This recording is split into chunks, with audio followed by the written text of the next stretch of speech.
Good morning. কেমন আছো সবাই? আশা করি সবাই খুব ভালো আছো। গলার অবস্থা ভীষণ খারাপ, এত ওয়েদার চেঞ্জ হচ্ছে তার জন্যে ঠান্ডা লাগছে। তারপরে তো আবার মানে কি বলবো, ফ্রিজ থেকে জল বার করে করে খাওয়া, তার জন্যেও ঠান্ডা লেগেছে, প্রচুর ঠান্ডা লেগেছে। আর আজকে মেয়ের 7 মাসে সাধ দেবো আমি। 7 রকম ভাজা, পায়েস, তারপরে যা যা করণীয় সব করব, যতটা সম্ভব তোমাদের দেখানোর চেষ্টা করব। ওর বাবাও আসছে খড়গপুর থেকে। ওর বাবা না এলে তো আমি অন্ধ হয়ে যাই যে কোনো কাজেতেই। ওর বাবা না থাকলে আমার ঠিক কোনো কাজটাই সম্পূর্ণ হয় না। আর ও ভালো করে জানে যে ও না থাকলে আমি পারবো না। সেই কারণেই আজকে বাড়িতে দিচ্ছি 7 মাসের স্বাদ। আর বাড়িতে একটু খাইয়ে ওকে মন্দিরে ভোগ খাওয়াবো। 7 মাসের জন্যে মন্দিরে ভোগ দিয়েছি, নন্দদুলালের মন্দির, সেখানে যাব আমরা। যতটা সম্ভব তোমাদের দেখাবো। ওর মানে আমার বেয়ান বললেন যে অন্তত বাড়িতে একটু মাছ ভাত ওকে খাওয়াও, একটু স্বাদে তো মাছ দিতে হয়। তা আমি ভাবলাম হ্যাঁ, উনি ঠিকই বলেছেন, ওখানে তো মন্দিরে নিরামিষ, নন্দদুলালের মন্দির। বাড়িতে তাই আজকে একটুখানি আয়োজন করা হয়েছে। আর কালকে আবার আছে মন্দিরে। আজকে বাড়িটা মিটিয়ে নিই, কাল মন্দিরে যাব। তোমাদের পুরোটাই দেখানোর চেষ্টা করব। দেখি এবার কতটা কি পারি। শরীরের অবস্থা তো একদমই ভালো নয়, বুঝতেই পারছো, গলার অবস্থা শুনে কথাই বলতে পারছি না। চলো রান্নাঘরে যাই। আমি মটরটা সেদ্ধ করে নিয়েছি, ঘুগনি করব। একটু পেঁয়াজ দিব ঘুগনিতে। আর এদিকে দুধটা ফোটাতে দিয়েছি। ছেলে আরও দুধ নিয়ে আসছে। আমুল দুধ না হলে তো ঠিক ভালো হয় না। তা ছেলে বললো আমি দুধ নিয়ে যাচ্ছি, তারপর পায়েসটা করবে। আপাতত তুমি যেগুলো করো সেগুলো করে রাখো, তারপর আমি যাচ্ছি একটু বাদেই। ডিমটাও সেদ্ধ করতে দিয়েছি এদিকে। আর ছেলে দুধ নিয়ে এসে দিল, বললো মা পায়েস করবে বলেছিলে। আমি একটু আসতে দেরি হলো আমার। আর দেখো এদিকে পেস্তা, কাজু, কিশমিশ, আর এদিকে এই যে আমুল দুধটা ফোটাতে দিচ্ছি।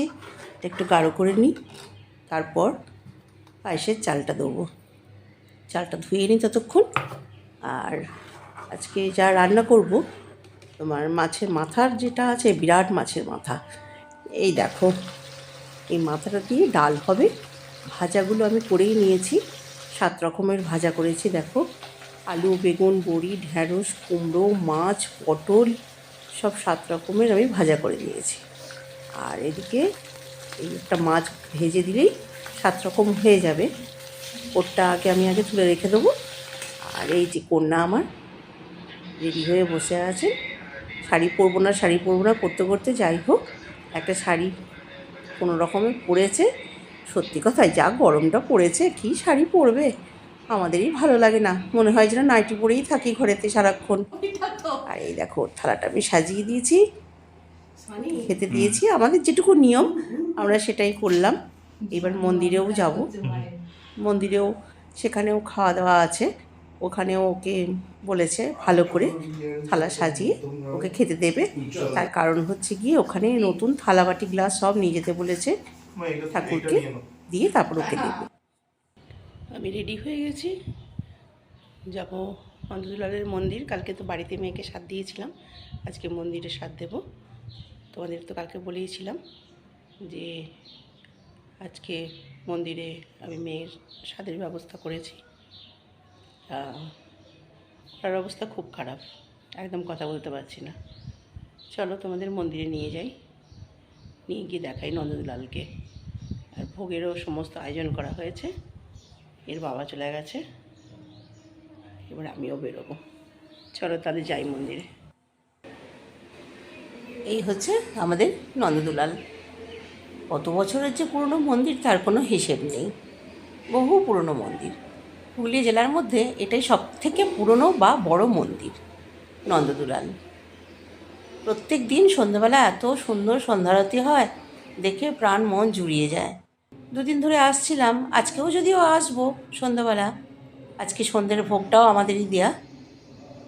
আমাদের দেয়া বলতে ভগবান দয়া করেছে আমাদের ওপরে, তাই আমরা দিতে পেরেছি। এই যে যারা সব নিমন্ত্রিত তারাও সব এসে গেছে। মন্দিরটা একবার দেখাই তোমাদের। টেরাকোটার কাজ। এই যে কর্তামশাই দাঁড়িয়ে আছেন দেওয়ালে হেলান দিয়ে, বসে আছে জামাই, ওখানে আমি বসে আছি, আর যারা সব নিমন্ত্রিত তারা তো আছেই এখানে। এত সুন্দর মন্দিরটা যে তোমরা যদি সামনে থেকে দেখো মন ভরে যাবে। ছেলে বসে আছে, আর কি বলবো, এত সুন্দর পরিবেশ। এখানে ভোলা মহেশ্বরের মন্দিরও আছে। যদি তোমরা নিজে থেকে দেখো না, এসে মনটা জুড়ে যাবে একদম। আর এই দেখো মেয়েকে কি সুন্দর থালায় করে সাজিয়ে খেতে দিয়েছে। এখানেও বলছিল মা এত গরম কি করে যাব। আমি বললাম মা চলো, একটু কষ্ট করে চলো, ঠাকুরের কাছে গেলে পরে দেখবে কোনো গরম লাগবে না। তাহলে এই ছিল মেয়ের 7 মাসের স্বাদের পর্ব। আবার 9 মাসের সময় আবার দেখা হবে তোমাদের সাথে। টাটা।